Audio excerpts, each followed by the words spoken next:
this concept around performance is almost the pre-metrics component of your performance. It's the really foundational approach and mindset to training, whether you're a coach or whether you're an athlete, that I think really influences behavior and influences performance gains for athletes.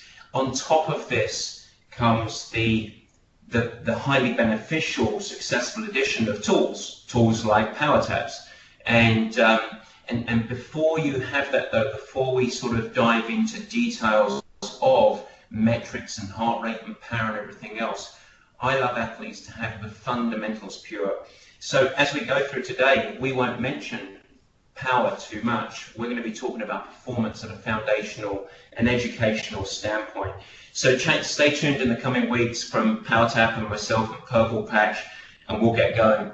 My hope today is that I won't be talking too long, 30 to 40 minutes of duration. I would like to leave a lot of time for questions. Feel free as you go along to type your questions into the chat box on the side, and at the end Justin and myself will moderate those and come back. But I do find that it's preferable for you to chat questions along the way, just so that you often don't forget what we're going to be going through.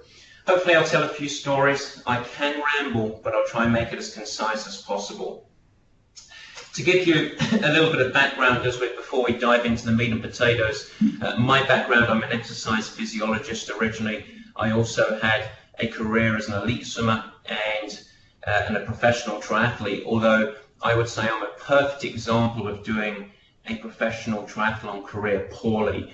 I chronically overtrained with the help of some poor coaching and drove myself into the ground and really ended my career before it could really have a chance to blossom to whatever level it was going to blossom.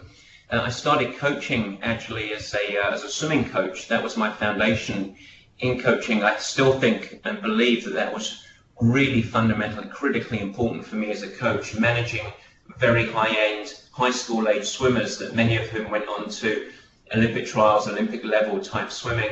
And then I coached at Division 1 swimming at university at the SEC, where I did my master's degree in clinical physiology, University of South Carolina. Although my accent is not from the University of South Carolina region, I can promise you that much. Moved on and got into coaching triathletes. And over the last years, about the last decade that my coaching company, Purple Patch, has been around, we've been pretty successful, I think, in a broad range of success across athletes of many levels, which I'm very proud of. As we can see, we've managed to secure over 250 professional Ironman and Ironman 70.3 wins and podiums. And I'm really proud of the fact that many of those athletes that have achieved success have been able to develop over many years with me from an amateur into successful Ironman athletes. Jesse Thomas, Meredith Kessler, and Sarah Campiano, athletes like that have transitioned from hopes and dreams to becoming world class. But we've also been very successful at the amateur level. 150 athletes, actually above that now, have qualified to the Hawaii Ironman. I've had multiple age group world champions and multiple pros that have managed to get top 10 in Hawaii, with the flagship of that being Chris Lieto's second place in 2009, of course. So that's me as a background, just so that you know who you're listening to. But let's not bore you too much. Let's dive right into the meat and potatoes. And we're actually going to start, rather than transitioning and gradually, fluidly bringing you through concepts, we're going to go right at it. And I'm going to give you, in my opinion, the 6 great mistakes of triathlon performance, what endurance athletes make and coaches make when we think about performance. If you remember nothing else from today, I hope that you secure and remember these 6 components, because I think that they are really the big devil of getting in the way of performance. And I grabbed these images actually from a presentation that I used at a training camp not so long ago. So we'll go through them and I'll discuss them. So if you have your pen and paper or you're recording this, here they go. Number 1 in the top left, judging training by the simple accumulation of hours or miles. That seems to be the barometer of athletes of all levels, that the start and stop of training success is just simply how many hours you accumulate. And that consistently starts with the question that I will get for an Ironman athlete that's perhaps signed up for Ironman Arizona in November, and the first question I get is, how many hours a week do I have to train? And the answer to it, of course, is it depends, because it depends on your background and, as you'll see later, your life situation. Coming down the left-hand side, the second great mistake that I believe endurance athletes make, and it's very simple, but it's a lack of fueling following training sessions. We have a habit that we try and create that every single training session, whether easy or hard, while not all training sessions require calorie consumption during the workout, every one of them requires calorie consumption following. There's a host of reasons for it: limiting stress, aiding recovery, setting up the rest of the mosaic of the week of training. But unfortunately, despite best intentions, many athletes, and particularly busy amateur athletes, fall down on this. I've yet to meet, I should say I've met very few athletes that when starting coaching with us have really secure foundational great habits of post-training fueling. The third great mistake is the guy that's enjoying a nice sprinting session along the track at the bottom there. And that is meant to signify going too hard in easy sessions. In the mosaic of the week of training, and we'll look at this a little bit later on, it is for reasons of lack of confidence, lack of clarity on the purpose of training, and many other factors. Too many athletes tend to overwork in the easy sessions, and that's a really critical component. Coming up to the top right, my nice Weimaraner Willow willingly promoted herself to the picture here. I'm joking, that's not my dog, it's actually very sad, but it is the fourth great mistake for endurance athletes, and that's that athletes that are training seriously, very seriously, if you're doing Ironman or Ironman 70.3 training, there is a propensity for athletes to underconsume relative to training load, and it's very, very stressful and ultimately impairs the performance journey. It's different than the fueling that I talked about earlier. This is just a general poor consumption of calories relative in terms of quality and quantity relative to training load, which is actually quite stressful emotionally and physically for many athletes to consume the amount of calories necessary to promote good body composition and to promote good performance in training. It's often more calories that are required than athletes actually realize. The fifth great mistake on slide number 1 is for athletes to follow the training program so rigidly that they never adapt to how they're feeling or how life gets in the way. Just because a training program is written into a third-party software such as Training Peaks or on your Excel spreadsheet, it doesn't necessarily mean that you have to follow it. Like the story of following your GPS into a lake, which just so happened not so long ago to some unfortunate families that drove themselves into a lake. We don't want to do that in training. We want to have an adaptive and flexible approach to training, while of course holding ourselves accountable to training properly. And then the final component is that magic word there, sleep. The big mistake, your free, cheapest, most valuable recovery tool that you possibly have is sleep. And for busy amateur athletes, it is a challenge, but it is a huge component of looking to cram training in, often at the expense of both quality and quantity of sleep. The 6 great mistakes of performance. So let's take a step back and let's dive into some foundational discussions first. And I think this is really important for us to set our lens on how we talk about what we're going to go through today. The very basic question, why do we train? Why do our athletes train? Why do we train? You may think, okay, we train so that we can improve fitness or get stronger. Maybe it makes us feel better. It's a stress relief. It might be body composition. But through the performance lens, we have a very simple goal for the reason for training. And that goal is that we want to arrive at our races ready to perform at our best of our ability. That's the simple goal of training, to arrive at races ready to perform. So yes, underneath that, we want to improve fitness, we want to increase our ability to generate sustainable power, and a whole host of components. But ultimately, the winner is not who can train most. The winner, in their own battle against themselves or against competition, is he or she who can perform relative to their goals and expectations of race day. That's the goal of training. As basic as it is, it's critical to understand that. And with that, we have to realize that therefore that our mission of a training program that we apply is that we want to maximize the training load that we can deliver while achieving positive adaptations. Training is a stress. It's a specific stress. It's a good stress. When you stress the body will adapt. The question is whether the body adapts in a positive sense.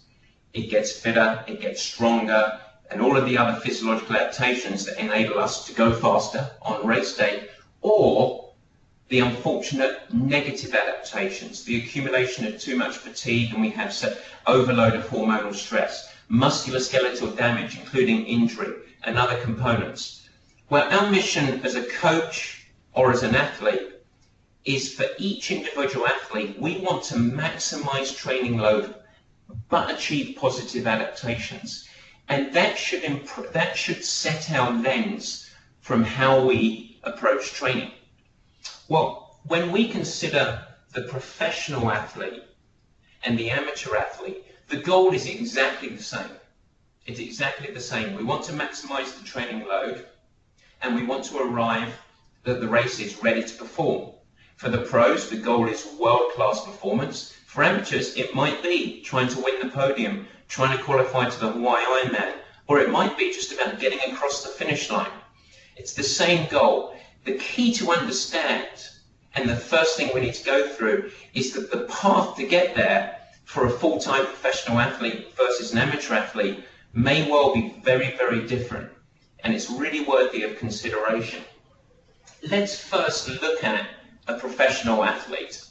So, as I mentioned previously, training is a stress, and as we are all well aware, we all tend to lead very big lives, and in those lives we tend to have other stressors as well. You have work, you have relationships, family, children, potentially travel for work, and then we have hopefully some stresses or supporters of those stress in good quality sleep and a good quality foundation of habits such as fueling and good nutrition. But if those two are poor, those become additional stressors as well. Well, we have training stress. And remember that for the professional athlete, the goal is very, very simple. And that is that it is world-class performance. My lens when I coach a professional athlete is it is world-class performance. And for that reason, the goal for the coach and the athlete is to really try and suppress life as much as possible. So most of them don't have regular 9 to 5 jobs. We try and almost live, and it sounds very romantic, I'm sure, but you're almost leading a monk's life. It's not an easy life. If you follow the life of a professional athlete, it seems glorious from the outside, but it's a very challenging life, because my goal as a coach and the athlete to follow is to suppress the big life to make it as simple as possible so that we can maximize training load and achieve that positive adaptations that we talked about. Well, that's super. The irony and the reason that I start with this is that this approach, unfortunately, this approach is what informs the vast majority of education that's out there in the media and much of the stuff that we see from coaches, from professional athletes. This is how I do it. These are the sessions that are best for me. This is the fueling that is best for me. But we realize that as amateur athletes, we have to look at things in a slightly different lens in order for us to still achieve positive adaptations from that training stress that will or should hopefully elicit improved performance. With the amateur athlete, we have life. And most of us, most amateurs, have immovable components of life. Work, family, travel, vacations, hopefully some cracking social life, at least a little bit of time for ourselves. But the vast majority of athletes tend to have a big life. And if we're successful, if we're really successful, we can integrate the stress of training within life and hopefully make that life bigger, hopefully make it better and improve. But we have to have an adaptive responsive training so that we don't try and follow or mimic a professional's approach, but our goal for training as amateur athletes is integration. That's the magic word, integration. We need to integrate and manage and set the lens for the way that we approach training and the decisions that we make with how we set up our training plan, how we respond to it, and the habits that support it, by hopefully improving our performance and allowing us to achieve our goals, but not at the cost of life performance, work, family, some social, and everything else that goes along with a fulfilling life. So when we start to think about performance, we have to make that differentiation before we even dive into the juicy details. And with that, we have to be very, very careful with what is absolutely appropriate for a professional athlete, but may not be the right lesson for us. Now, for myself as a coach, even with some of my pros, I have to manage this component. We talked about Jesse Thomas. Earlier, we talked about Meredith Kessler, an athlete that I worked with for 10 years, from when she was working in financial services all the way to the world-class athlete that she's become today. A couple of examples of athletes that had very, very busy lives or have busy lives. Jesse is the CEO of Picky Bars, has a wife and a family, and so therefore, when I build his training program, I have a slightly different lens because he is managing bigger components than life than, let's say, Kevin Collington, another one of my professional athletes who's highly successful, is very similar to Jesse, running sub 250 off the bike in an Ironman, but has much more of a simple, classical professional life as a triathlete. And so we have to really, as coaches and athletes, really draw on those lessons and think about the way that we approach training just like that.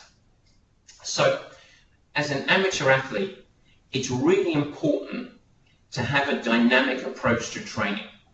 Our training capacity is going to likely have a really natural ebb and flow. There are going to be some weeks or even some months where our capacity for training is greater. And that might be a time that work or family or travel is less and we have more capacity to make hay and train in our hobby that we can improve our performance. At other times, we have to realize that training capacity might be a little bit less. And so with that, the first mistake I talked about earlier, if our barometer of success is simply the accumulation of miles or hours, we're going to run our way into trouble.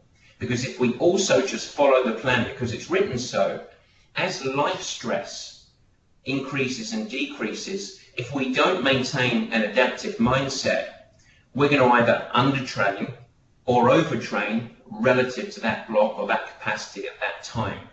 For that reason, when I approach any athlete's training program, rather than building the training program from a component of how many hours do you have to actually train, instead, I tend to start at the other end of the equation.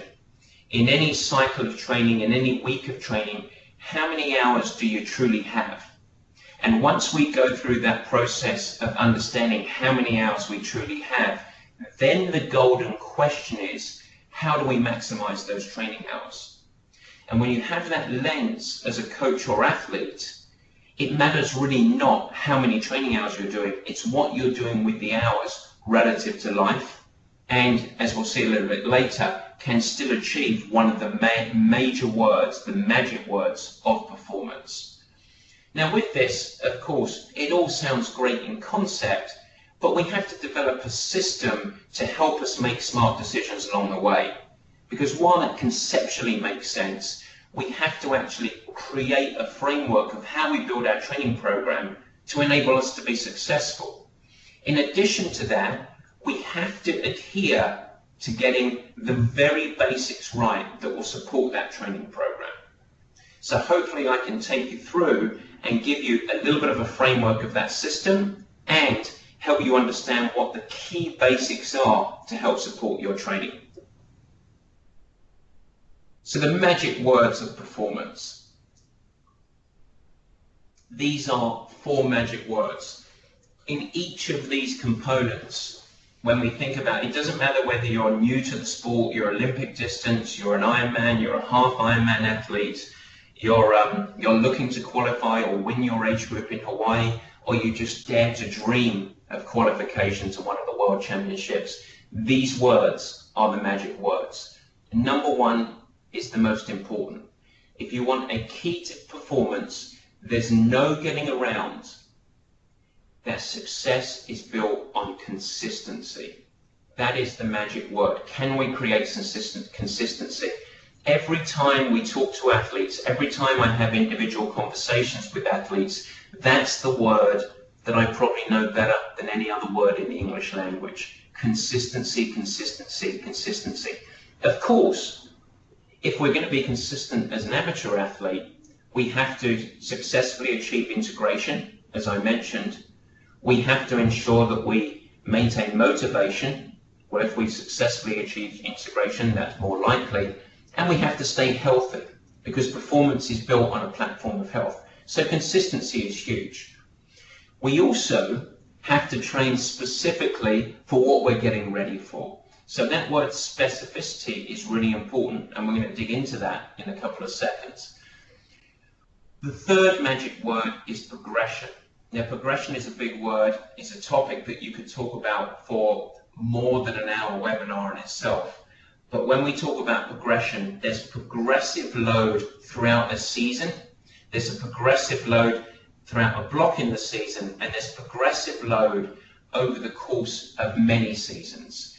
When you have longevity of a coaching relationship straying more than a year, more than 2 years, more than 3 years, you can progress the type of work and the training load because the athlete is better able to adapt to it. And that's why development is a huge word for us as well. Consistency, specificity, progression. Athletes like Sarah Piampiano, 6th year with me, Jesse Thomas, 7th year with me, Meredith Kessler, 10 years.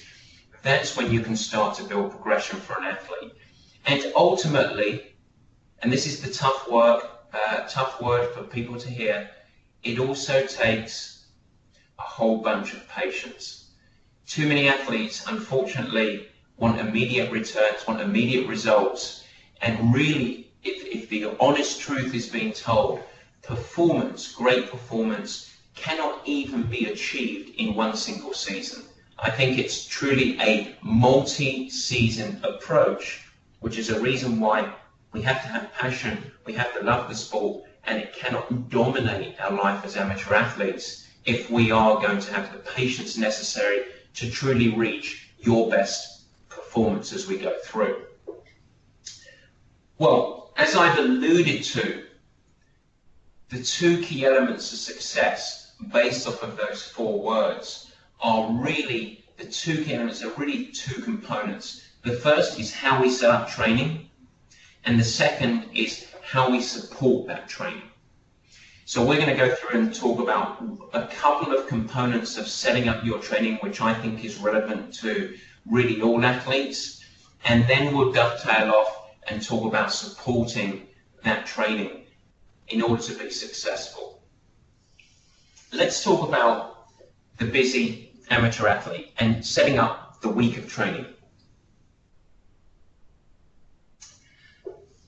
One of the challenges for coaches, one of the challenges for many athletes as well, is to truly understand the purpose of the sessions which are being prescribed.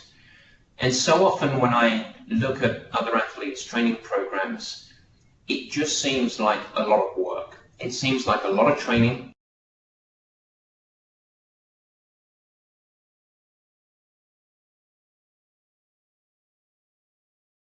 Of the sessions within any given week seem like they blend into each other. There's not a natural hierarchy that pops out of the training sessions or the mosaic of the week. And that becomes really challenging for the athlete to both go and execute with real purpose any individual session. It becomes challenging for the athlete to maintain not just a myopic daily view of the session that's right in front of them, but also a 10,000-foot view of the week of training as a whole. And ultimately, it's really challenging for an athlete to go easy enough in the sessions that are designed to go easy. Because we are all highly motivated, we all have a certain degree of lack of confidence in ourselves, and so it's very, very easy to have a real challenge with recovery and going easy. It's very challenging to do that. So when we think about an athlete, we always try and set up the training program with a true differentiation between what we call key sessions, the sessions that are the do not miss sessions of the week. And then we support those sessions with what our athletes would call the supporting sessions. They're important, but they are in support of the key sessions in the week. So using an example here, and this is a relatively heavy training athlete, you can see multiple sessions a week, but I've identified 6 main sessions per week in this broad example of a training week. You've got 2 key bike sessions, 2 key run sessions, and 2 key swim sessions. Those are the sessions that when I've been building a training program, that's what the training week is built around. Those are the do not miss sessions for the athlete. So as soon as the athlete sees that they're identified as key, they're the ones. In support of those are many other sessions. We have strength and conditioning. We have a supporting bike, 2 supporting bike sessions, another supporting run session, and a couple of supporting swims. The purpose of supporting sessions is to either facilitate preparation for an upcoming key session, facilitate recovery from a key session that has just previously been taken place, or for general skills building or general endurance. So they're important, but they have a slightly lower hierarchy in the mosaic of the week of training. That obviously becomes really powerful for an athlete that's busy, because if for any reason, if I deliver this training program, and we won't go into the nuts and bolts of each individual session, but if I've delivered this key session, if they, for some reason or another, their kid gets called sick home from school, they get called into work and they only have time for 1 session on any particular day, there's a natural decision-making process they can make relative to the key swim versus the supporting run, the key bike versus the supporting swim. If they have to move sessions around, they can have a much clearer path of what are the sessions that are essential and what are the sessions that I either need to scale down or I need to remove to the program because life has got in the way. And that simple hierarchy of process, it sounds very, very basic, but it becomes really important for athletes to become empowered to start to make smart decisions.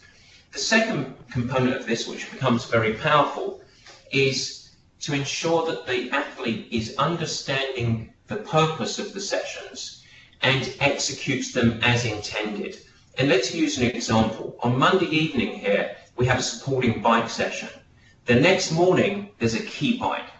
So let's say that that evening session on Monday is a low stress bike, zone 1, very easy, designed to facilitate best performance in the intervals that are coming on Tuesday morning. It's much more likely when the athlete sees that in their mind they trigger, aha, tomorrow morning I've got to be ready for that key bike. And they're much less likely to pollute the purpose of that supporting, low stress, easy endurance or skills-based ride. They're not going to corrupt it up to zone 2, zone 3, zone 4 and go very strong with their friends if they know the purpose the next morning is that key bike session. And that's empowering for the athlete because it's also empowering for the coach because the athlete starts to execute relative to the intended prescription. And that gives the athlete and the coach real power on an ongoing basis to start to validate and review the success of the training program or the training block. Was it successful? Was it not successful? Let's look for patterns of fatigue. And if every Tuesday, for 3 Tuesdays in a row, the athlete is not very good on that Tuesday key bike session, maybe we need to manipulate something. Maybe we take out the bike session, maybe we flip it with another day. So it becomes a hierarchy of truth. Now, we talked about scaling earlier. What about scaling within an individual session? It's important for coach and athlete, I believe, to break down components of any individual training session so that there can be a process to set them up for best success in that session, but also give the athlete some tools to scale if life gets in the way.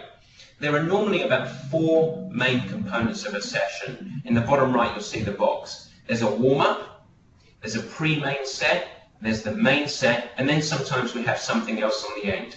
Swimming, biking, running, most of the workouts that I delivered are written like this. The purpose of the warm-up is very simple. It's to get the blood moving. Most amateur triathletes do a very poor job of this, normally because they're time sensitive and they tend to get into the pool or get onto the run and get going too quickly. And ultimately it corrupts the value and the effectiveness of the main set. So the warm-up is really important, but it's really important to start very, very easy. We then have a transition into a pre-main set, as I like to call it. And that can have 2 roles. It might be a skills component. Early in the season, there might be some technical component in swimming or something along those lines. Or it's preparation to get ready for the main meat and potatoes, the main purpose of the workout that you're prescribing. Once you've gone through that, so some building efforts in running, building efforts in riding, whatever it might be, you then have the main set of the workout. And that tends to take up anywhere from 50 to 70% of a total duration of a session. What's the main purpose of the day? That is what I build a training program around, the work. And then around that, I tend to build the warm-up necessary, the pre-main set, and at the end of it, we say, oh, how long does that take? And then if we need to scale it, then we have tools to scale the warm-up a little bit, the pre-main set, and maybe even the main set if the person is time-starved in an individual session. Of course, at the end, we have a component of maybe some skills or speed or even some warm-down. Although I would say that warm-down is vastly overrated for endurance athletes. Warm-up, very important. Warm-down, generally overrated unless you've gone very, very high intensity, well above maximal state, then it's highly effective. So that's how we think about setting up the week. When we think about the season of training, it's really important for athletes to, when they set up their progression of training load over the season, we always think about first athlete development and not training for a specific race. More than 50% of your training will be focused on training for a specific event or events that you're getting ready for. More than 50% of your training weeks. That's a lot of the year that's focused on that. At the same time, if we only train for our races, it distinguishes the opportunity for athlete development over the course of the season and over the course of the year. So in the middle of the bell curve, we have a saying, build the physiology, then train for the race. Sort of butchering the word physiology, but it's something that everyone can remember. Build the physiology, then train for a race. So let me break it down, and I'll do this quickly so that we can talk about it. I tend to, for the majority of athletes, there is plenty of expectations, but for most athletes, we tend to go through, in a classic North American season, 4 phases of emphasis. Not distinct changes, but 4 phases of emphasis. At the end of one season going into the next, we have somewhere between 6 and 10 weeks of what we call post-season. Relatively low stress, easier training, heavy focus on skills, foundational fitness, really a phase to enable us to have some rejuvenation emotionally. And when we finish that, which for North American athletes tends to be as we move into the new calendar year, the body is ready to accept training load. So it's not hard, but it is actually critical for athlete development, because it's the only part of the season that we have capacity to truly work on skills without the need for training load polluting that capacity in most of our training phases that we have to go through. Following that, we tend to have what we call pre-season. And pre-season is generally before we really start having focused races. This is what the building block of our season is built on. The fitness, the muscular endurance, the resilience that we develop, the improvements in power that we look for. This is a very heavy training load that progresses over the course of somewhere between 3 and 4 months in duration. It's heavy training, it's challenging, and overall there isn't a general accumulation of creep and fatigue as we go through. Now in this phase, we may race. In the North American calendar, we may send athletes to Oceanside at the end of April, or New Orleans in middle of April, even Panama. Even for Meredith Kessler, who's won Ironman New Zealand 5 years in a row, she's in pre-season. She's not training specifically for Ironman Canada. She's progressively building foundational fitness to get ready later in the year. Once we get through to the end of that, typically somewhere towards end of April, early May, the athlete is very, very fit, but they're not really fast. And that's when we tend to transition into what we call sharpening or speed and power. It's not that we drop fitness, it's not that we drop endurance, we just tend to have a little bit of an evolving emphasis on high sustainable power, boosting threshold and some other components. And early season, this dovetails nicely with many of the bigger early season races that we tend to see. Wildflower, St. George, other races that are around the country and around the globe. And still, though, the athlete is not necessarily training for their key specific races in the year. That's what gives us the opportunity as coaches and athletes to work on weaknesses, work on athlete development without getting distracted by just training specifically in a dress rehearsal fashion for our races that we're getting ready for. Come May time, there's a transition of mindset, and really for the rest of that season, we move into race-specific training. For an Olympic distance athlete, that's very different from an Ironman athlete, and the key sessions have a very different personality. But it really comes around building on the physiology. Let's train for the demands of the distance, the terrain of your race, and what your goals of your race are. And that takes up more than 50% of your season. Well, if we start to layer that year on year on year, we tend to see a trend happening of, yes, athletes may race well in early season, but we want our best racing to occur when it really counts for them in their key races. And it's enabled us to have athlete development where an athlete improves, not over the course of just one season, but when they repeat the cycle again, albeit maybe adjusted for their needs for the next racing year, then the athlete can develop again and again and again, and that's where you start to build incremental improvements over many, many seasons. So that's a little bit of a snapshot of how we set up training on a seasonal basis and on a weekly basis. Well, now we need to support that training and make sure that it can be successful. So the first question when we consider this is, What does it mean when we talk about your training program? The conversation for many athletes and coaches, tell me about your program. And this conversation will start and stop with swimming, cycling, and running. That's where the conversation starts and stops. I have a different mentality, a different mindset for athletes, as I believe that there are other critical elements, what I call the supporting cast, that cannot be afterthoughts. They cannot be fringe considerations after we've crammed in every piece of swimming, cycling, and running that we can in our very busy life. Instead, we have to consider these components as a part of our training program. So when I think about what is your program, this is what I think about. Number one, your training. The bullseye of training. Swimming, cycling, and running. There is no greater specificity of training than those three elements if you are a triathlete. Swimming, cycling, and running. In support of that, a part of your program is the big bucket of nutrition.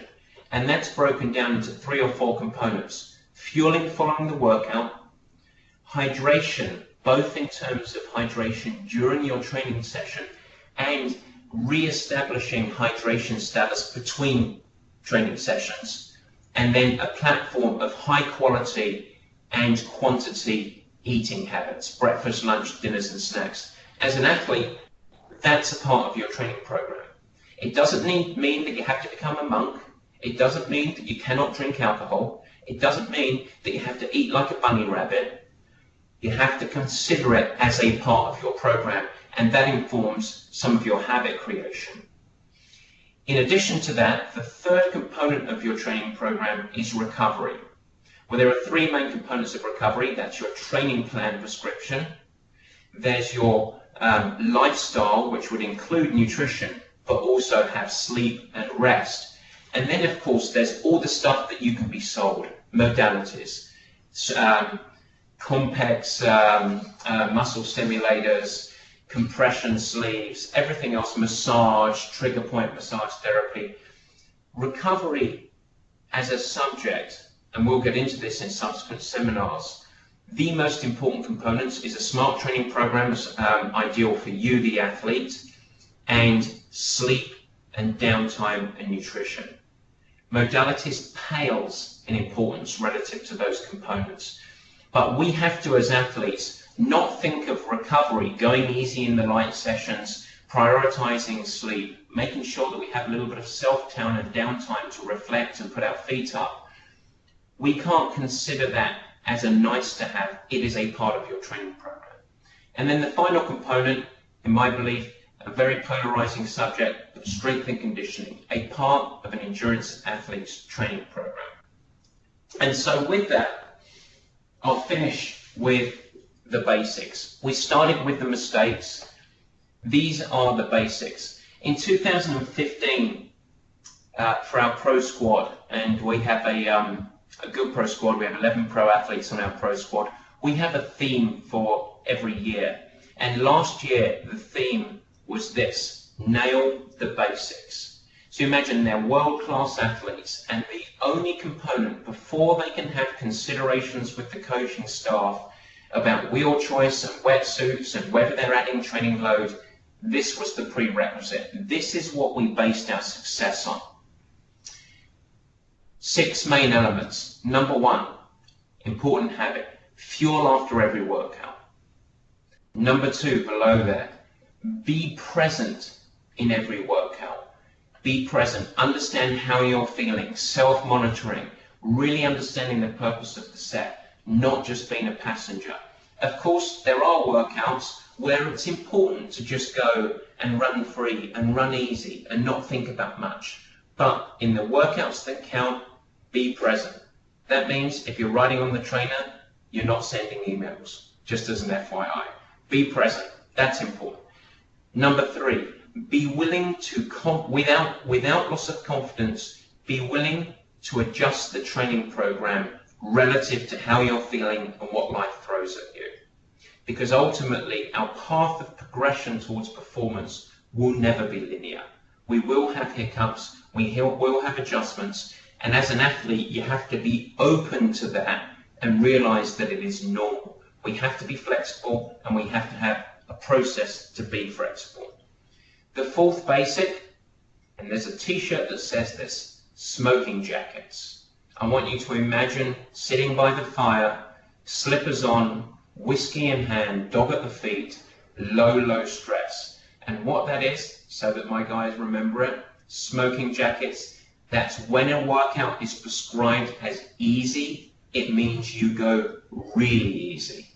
My only metrics I'll give you today, if Jesse Thomas, who has a sustainable power output for 20 minutes at around 440 watts, that's a lot of wattage that he can produce. If he's having a recovery ride, he would never break 200 watts in that ride. 150, 160 watts at most. Weighs about 170 pounds for your reference. The fifth basic, prioritize sleep. Sleep is critically important as it applies to most amateur athletes. Sometimes we're going to have compromised sleep. It's going to be a component of it, but make it a part of your program and realize it's a huge component of a program. And ultimately, the final basic is be engaged and be empowered and take ownership of the program. So understand what the purpose of each training session is so that you can maintain focus and execute that training session, but also understand the big picture of the training weeks as they're linked together. So those are the habits: fueling, presence, willing to make adjustments, smoking jackets, rest and sleep, and understand the purpose. If you get these right, if you ingrain these habits in your training program, it provides us with more flexibility for having a poor training program. But when you start to add metrics and you start to add tools, heart rate, power meters, and components into the equation to give us feedback and start to track this, that is when the training program really becomes powerful, and ultimately that is when we start to improve our performance. Just before we get into questions, I do want to leave this email address up there for you guys if you're interested, info@purplepatchfitness.com. If anyone has any follow-up questions relative to this webinar, I encourage you to ping us an email here. And I will say that we do have a program actually that we've just launched. It's not even really on the website yet, but it is a monthly subscription for $25 a month. And it's designed specifically for athletes and coaches that are not necessarily coached by Purple Patch. And it has an ongoing ability to ask us any question around performance or your coaching, a curriculum that's delivered over the course of the entire season with every element of performance, and regular access to our library of education, our podcasts, our PDFs, and everything else that we believe in at Purple Patch, which is critical, which is education. Education is a huge component of our athletes, as any Purple Patch athlete will tell you. So, with that in mind, I'll dive off of the presentation and the sharing. I'll stop presenting my screen, and we will go from there. All right. Thank you, Matt. That was a fantastic presentation. And, one of the main takeaways for me is just that all of the work that you put in during training is really only half of the entire component of what performance is. And you can train and train and train all you want, but if you can't do all of the other things that allows your body to adapt to that training, you'll never be better. Obviously Matt just tried to cram that point home to everybody, but that's one of the main takeaways that I get every time I listen or read one of Matt's articles, and it's a huge component of getting better at doing what we like to do, which is becoming faster, and recovery and nutrition and all those things that are often not focused on, because they're often considered, one of the, it's like those things that are in the background when we think about intervals and base miles and hours of training and TSS and like all of these metrics that we have to measure, um, the things that really matter when it comes to training, um, can't be measured. Like recovery, how do we measure recovery? We can't measure recovery. We just have to be very diligent about it, and we have to be religious about it, and do uh, the things that we need to do to recover from the sessions that we're putting upon ourselves. And then the nutrition Yeah. side of things is huge as well. So Yeah, I think that's really important. And look, it's the last thing that athletes want to do, especially amateur athletes, is become monks, as I call them. So focused on weighing food and measuring sleep and everything else. With the proliferation of so many metrics, it can become drowning. And ultimately, we're animals, and if we can foundationally build good habits, and habits are things we don't think about, it can really become empowering for those intervals that you do have to do. Look, there's no shortcut to performance. It's hard work. Everyone, and we all understand that. At the same time, the really important and really beneficial metrics like power taps, like GPS on the run, those are fantastic. But they need to, in my opinion, as a coach, they need to be a component of your arsenal of information and feedback. But it's still really important that athletes begin with a sense of self-monitoring during the session, self-monitoring following the session. And in fact, the very basic question that I have athletes answer that I'm coaching on an individual level, the very basic question every day is, how do I feel? And many athletes never ask themselves that. Because it's written on a spreadsheet or in Training Peaks or one of the third-party softwares, their training plan, they just go out and they do and they do and they do and they do. And ultimately, when it comes to racing, that is what much of their undoing, because they don't have any inner sense of the inner animal. And so self-monitoring, self-management, I think, is one of the huge keys to unlocking performance. And that's much of the theme that I tried to get across today.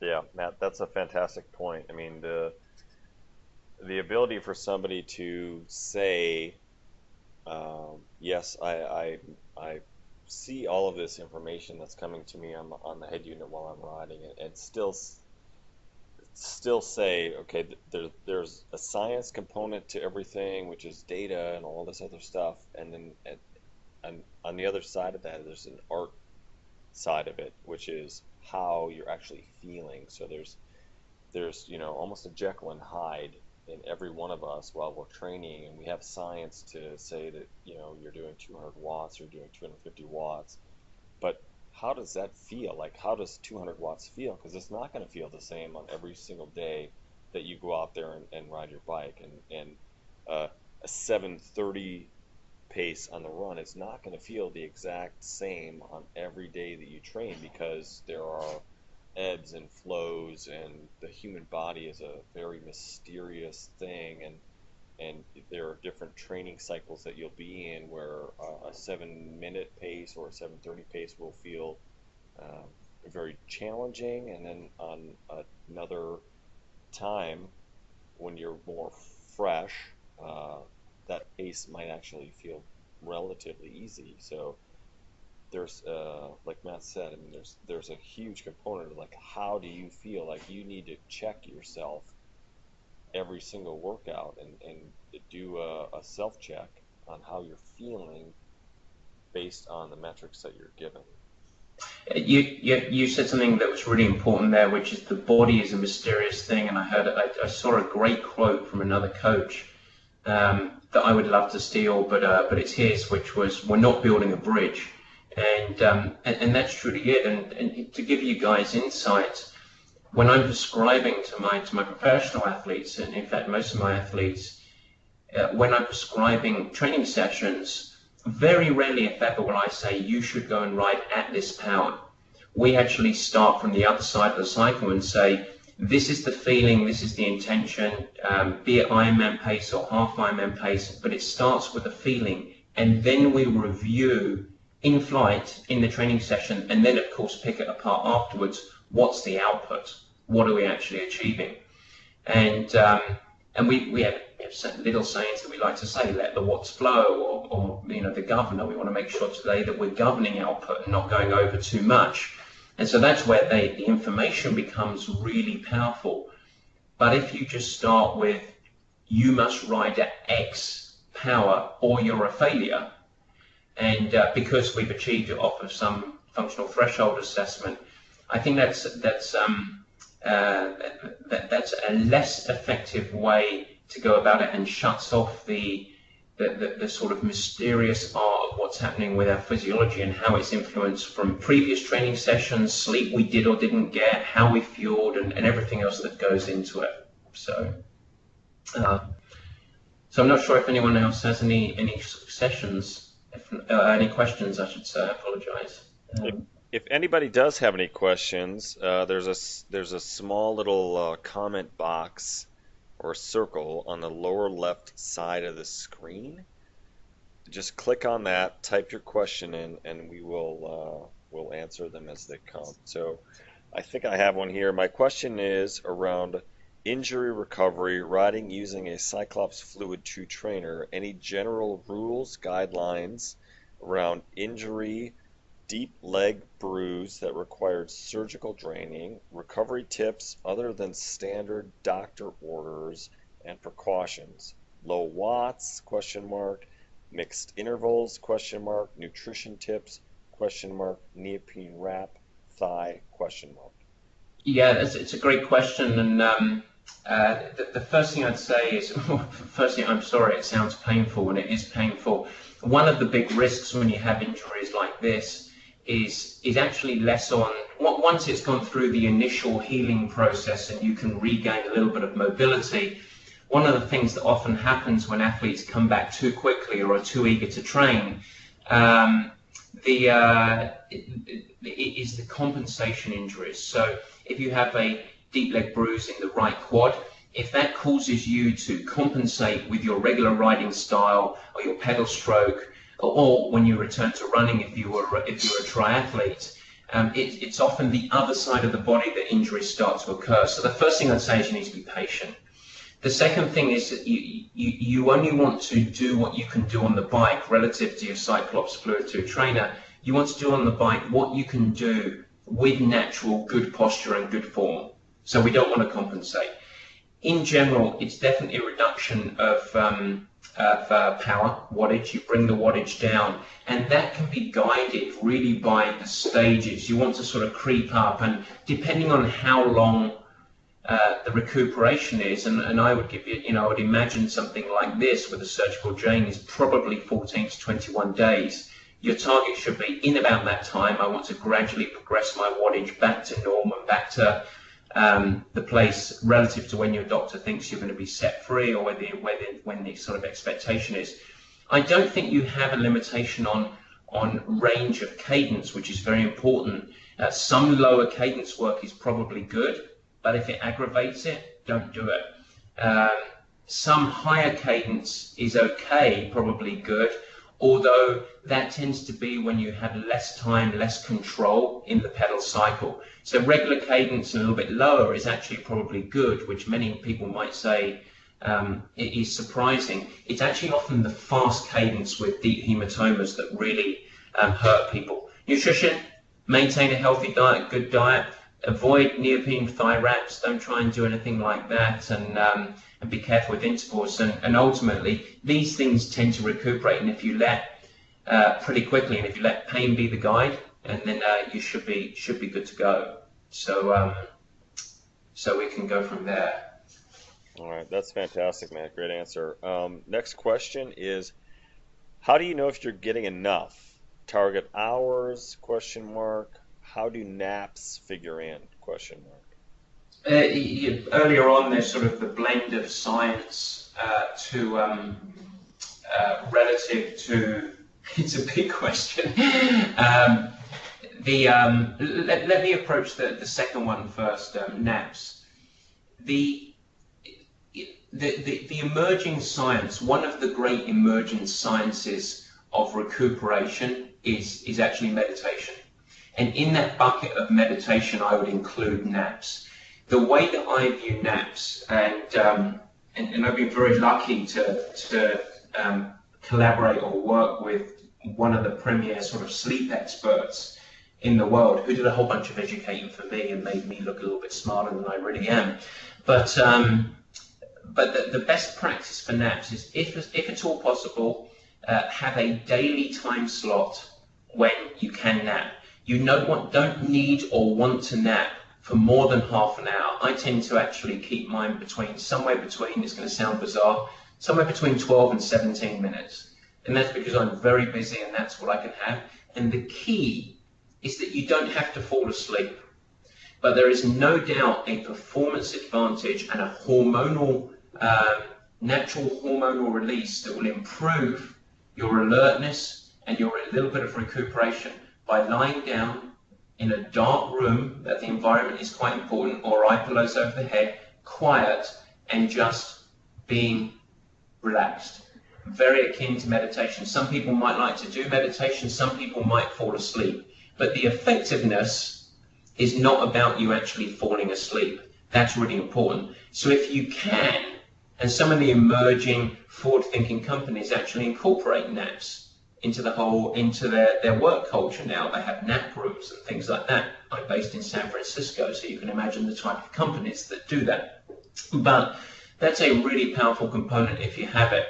The only time that you would have a longer nap is if you have the luxury on the weekend, but you never want to nap so long as it disrupts your main recovery of each single day, which is sleep during the course of the night. How many hours? How do you know that you're getting enough hours? When in part of the presentation, I talked about starting the training program, the prescription from the other side, really assessing how many hours you have. And the way that I have athletes go about that is say, when can I always train? Looking at those blocks of time in their week. When can I typically train? And then when can I maybe train if I have a particularly free week? And of course, on top of that, we have travel, but let's say on their regular training template when they're at home. Then, when we think about that, that is the starting point of target hours, because that might be for someone 10 hours, but for someone else who might be a college student that has a lot more time on their hands, that might be 24 hours. And then we look at those training hours and say, how do we maximize them? And we look at it relative to the background in the sport, giving ourselves capacity to grow over the course of the season and accumulate more training hours when the sun is at its best in the summer and when we're getting ready for key events. So capacity to grow and maximizing those. It's never, okay, Johnny, okay, Paul, okay, Sally, you must do 15 hours to get ready for this Ironman. And that it really is an art of learning. I would much rather underdo an athlete to begin and have them achieve consistency and stay healthy and turn it up as we see patterns evolve and as we evaluate, you can see the capacity improve. Then I would overdo it and have them dealing with niggles, injuries, fatigue, or really inconsistent training. I think we may have got time for one more, Justin. That's fantastic. That's a great answer. The last question I have here is, as a coach, I'm interested in how Matt handles the coach-athlete relationship, how the coach communicates with and responds to athlete matters as much as what a coach would prescribe. Can Matt elaborate on his relationships, style, or approach with his athletes? Yeah, I think overall, the first thing I'll say is I really believe in education and empowerment of the athlete. So I'm not a dictator, and the last thing that you'll hear from me is do it because I say so. I like athletes to understand why I prescribe, and I feel like if a coach can't describe why and just says because I said so, there's usually a lack of understanding or confidence in what the coach is actually prescribing. So I believe in sharing. In fact, I believe in sharing across coaches as well, because I think that if we can share information, we can all ultimately improve. How I actually form a relationship with each individual athlete is really different. I tend to try and learn, and look, it is a relationship, that's the great word, because over the course of many months, how you actually coach an athlete really, and your relationship that you create will evolve. And I don't force athletes into a structure or system of feedback and review. I tend to try and morph into what works for them. So I have athletes provide comments in each daily training program. I have them provide weekly summaries. We set up obviously regular communication. But with some athletes, and I'll give you some real life examples. Jesse Thomas, I probably have communication via text or phone with him almost daily. Tim Reed, both very successful, based on the other side of the world, much less frequent phone conversation, in-depth email. So I tend to meld into the athlete. Obviously, then I have to understand what type of personality is this athlete. And there are some that I'm stronger with, that I provide parameters with, and I'm very direct. There are others that I fall into being more nurturing, and I think that is the wisdom of coaching and the learning of relationships and being willing to be fluid. That being said, I always tell the athlete the truth, because I feel like the truth is the only way that we can grow the relationship. And so I don't believe in bullshit. I don't believe in giving but I don't believe in giving athlete fake power numbers, fake splits, or anything along those lines. I tell them the truth. I give them objective feedback relative to the goals that they've given me and their level of motivation or commitment that they've given me, and we build it around that. And I coach athletes that are less motivated, that do have more of a balance in social life, and I'm fine with that as long as we're aligned. So I hope that gives you a little bit of insight. But and by the way, I guess one more thing I should say, I like to make it fun. So most of my athletes that are coached by me, I'm never happier than when I'm made fun of. But with that, I get licensed to make fun of athletes as well, because I think that this is a rich, fun journey we should go on. And we're not solving world problems here. We're playing in sport, even if it is professional sport. Oh, that's a great answer. Great. So we will be following up on this webinar in 2 weeks with another one. And I don't know if Matt wants to give a little bit of an insight into what we'll be covering during that webinar. Go ahead if you want to, Matt. Yeah, I think we're going to be, if I'm right, I don't have it in front of me, but by my memory, we're talking about athlete development, aren't we, Justin? Was that the next one? Was about recovery? I think we're talking about athlete development, and what I'm going to do in that webinar is dive into some real case studies and give you some insight into moving from this, which was high level, into this is how we've done it with various athletes. And my mission is to, yes, give you one or two pro athletes that we can dive into, but also some of the athletes that we've helped that maybe some of you guys can resonate with and see yourselves with throughout this process, and some of the challenges we've had and how we've gone about that from a training prescription and the setup of training components. So how we develop and how we put some of this into practice is the next webinar. That's fantastic. Thank you, Matt. Thank you, everyone, for joining us, and we'll see you in a couple of weeks. This is a recorded session, so if you want to play it back, it will be hosted on the powertap.com website, and we will be tweeting and sharing this on social media. So if you'd like to hear it again, visit our sites at PowerTap on social media, and you will be able to see it. So thank you, everyone, for joining us. Thank you again to Matt Dixon. We really appreciate the message that you're sending, and we'll talk to you again soon. Thank you. Cheers, guys. Thank you.